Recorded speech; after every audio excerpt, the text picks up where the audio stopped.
Nitondra fanazavana mahakasika ny fivoaran'ny valanaretina Covid-19 tao anatin'izay vaninandro ny fety izay ny ministra ny fahasalamam-bahoaka profesora Rakodivao Anitra Lazandoy anio alatsinainy faha 20 ny volana janoary 2024. Raha mihoatra ny fety dia azo lazaina hoe efa navita mihoatra ny 2020 andro tsika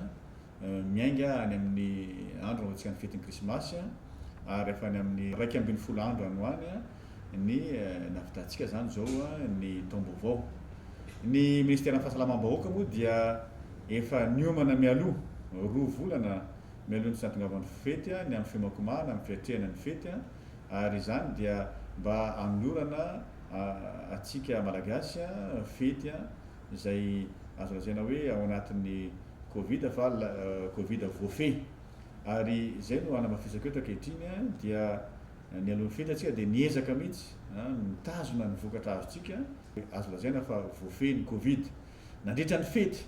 dia mbola zay famezana zay koa zany no matimatesantsika ary tena voafehy tsy milaza mihitsy voafehy ny Covid ankehitriny dia somary misy zany ny fiakarany ny vokatra ny fampikasoana fa avy hatrany dia tianainy milaza mahatompona andraikitra voalohany ny ministera ny fahasalamam-bahoaka fa mbola voafehintsika foana zany Covid zany. Kanefa ao anatin'izay fifehezana zay dia tsy maintsy misy fepetra raisitsika ary ny fepetra voalohany dia tiako no milazatsika fa somary miakatra kely ilay tranga fa ny fepetra dia hita hoe tokony hamafisina foana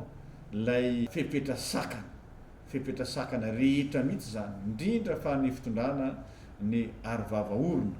tsy eto Antananarivo ihany Analamanga ihany fa manerana ny faritra maro samihafa eto Madagasikara izany. Fa eto avy hatrany zany dia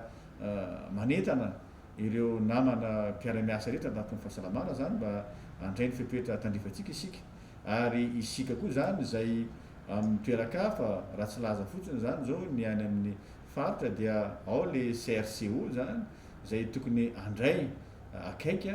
ny fepetra rehetra mba ho fampanajana an'ireo fepetra sakana ireo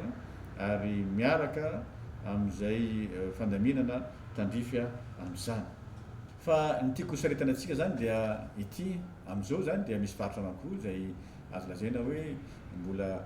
miakatra ihany le izy ary mila fepetra manokana mihitsy. Ny faritra anankiray moa zany dia hita fa misy ny fehezahana kanefa eo amin'ny fampanajana ny fepetra sakana rehetra. Hita koa zany fa mbola tsy tena miala amin'ny faritra io zany ilay coronavirus dia zay moa zany dia efa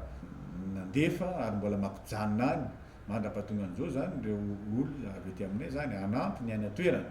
ary zay mampatonga hoe mampirisika ny mpiasan'ny fahasalamana mba tsy ravoravo tanana mihitsy fa itsika any atoerana mihitsy ny tena miaramila ambavahady tsy maintsy mandray an-tanana ireny marary ireny. Fa misy faritra anankiray zany zay ahitana tranga zay azo lazaina hoe misy fahasarotana no misy azy fa eo mihitsy no misy fanentanana kely tiako atao ary fanovana amin'ny paikady dia ity voalohany ireo olona misy fahasarotana ireo dia olona manana aretina mitaiza ary efa fantatra ankehitriny fa ireo zany le ataontsika hoe diabetika zany ary ireo koa le hoe olona misy fiakaran'ny tosidra ireo zany ny ankamaroan'ny olona zay mampiseho ilay tranga misy fahasarotana ka eto zany dia miantso mihitsy zany voalohany ho atsika vahoaka zany dia tsara ny mahafantatra ny toe-batatsika zany ankehitriny mialoha indrindra fa raha misy tsy fahasalamana mahazo atsika dia manatitra ny tompo-pahasalamana tsika dia jerena avy hatrany zany sao dia diabetika isika ary jerena sao dia misy fiakaran'ny tosidra tsika fa zay zany no antony mba hahafahantsika mitandrina bebe kokoa mba tsy hahazo an'ilay valanaretina ka dia anjaratsika zany no manatona ary ny tompo-pahasalamana dia efa vonona mandray atsika. Manaraka an'izay koa zany dia eo amin'ny mpiasan'ny fahasalamana zany dia misy fiovana paikady kely zany zao dia ity atsika mantsy rehefa mahita tranga anankiray dia manao an'ilay hoe tracing contact zany hoe mijery iza daholo ny olona nifandray tamin'io olona zay misy ny tranganaretina io dia amin'izay fotoana zay tsika dia manao test reny dia mbola toizatsika ihany fa manomboka ankehitriny zany amin'ilay toerana zay ahitana an'ilay tranga misy fahasarotana dia ataotsika ny fitiliana ny tahany siramamy ankoatra n'ilay testa zay atao de ataotsika ny fitiliana ny tahany siramamy zany ary ataotsika koa ny fitiliana raha misy fiakaran'ny tosidra lay olona ary ao koa zany reo zay mety hoe aretin'ny taiza hafa zay jerena satria zay ihany no azahoantsika mampidina zany faran'izay aingana zany ny fiparitahan'le izy eo am'le olona sy fanasana tanana le olona marefo tiako koa zany milaza fa isika dia tsy maintsy miaro ny mpiarabelona amitsika ndraindray misy diabetika ny akaikitsika eny ndraindray misy olona zay azo lazaina hoe miakatra tosidany akaikitsika eny raha ohatra tsika tsy manao arivavaorona de mazava ho azy fa hamindra amin'izy ireny ary zay natao hoe entanina misy atsika tsara sitrapo zany atsika rehetra mihitsy malagasy de miara-mientana foana mba hiaro andreny olona marefo reny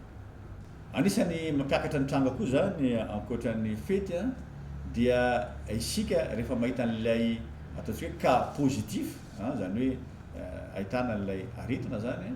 dia lasa tsika mandeha mijery reo olona rehetra zay mifampikasoka amin'io marary de ao anatin'izy satria tsika tena alefatsika lavitra mihitsy le izy lay fitadiavana dia mahita tsika olona mifampikasoka nefa ny mety tsy nahazo an'ilay valina retina izy fa efa mitondra sahady an'lay valina retina de am'izay fotoana zay izy lasa hita ary zay fahitana azy zay de mampiakatra an'ilay tranga positif zany ny ministera dia misy vinavina foana zany zay atao ary reny vinavina reny moa de ataony manam-pahaizana dia mieritreritra atsika zany amin'iny farafarany herinandro iny mety ahafantatra bebe kokoa ny mikasika n'izay mety fivoarana ao aorinany ty trangany fiakarany ty taorinany fety zay fampoizina ihany noho ny fanerasiaran'ny olona zany ka dia tsara tsika raha manaraka foana zany reny fepetra rehetra zay ambara reny satria mety miova kely indray izy am'izay fotoana zay de arahantsika fa za zany aloha mampitarika voalohany atao amin'ny ministera fahasalamam-bahoaka ny ady am'ty ady amin'ny covid ty atao amin'ny ministera dia mirary foana zany ary manentana mba hoajatsika ny fepetra sakana fa io de anisany mahomby mihitsy io fanajana ny fepetra sakana rehetra io ankoatran'izay moa zany dia za dia ataoko hoe reharehantsika malagasy ny fananantsika CVO ary za de tsy mitsahatra mihitsy ombieny averiko eto foana fa reny fanafody nentim-paharazana reny eny anisan'ny CVO rehefa vita tsara mihitsy de tena mety amitsika malagasy eny nahitantsika vokatsoa foana zany ary tamin'ny ady le tamin'ny taona lasa iny de anisan'ny fitaovana naomby nampiasaitsika ary za de tiako ny manatitra eto fa ahafahana miaro atsika io sady ahafahantsika koa mitsabo miaraka am'ireo fanafody maro samihafa zay ampiasaina arakaraka ny toe-batany olona ary arakaraka ny tranga zay miseho da dia mampirisika zany ny fandraisantsika ny CVO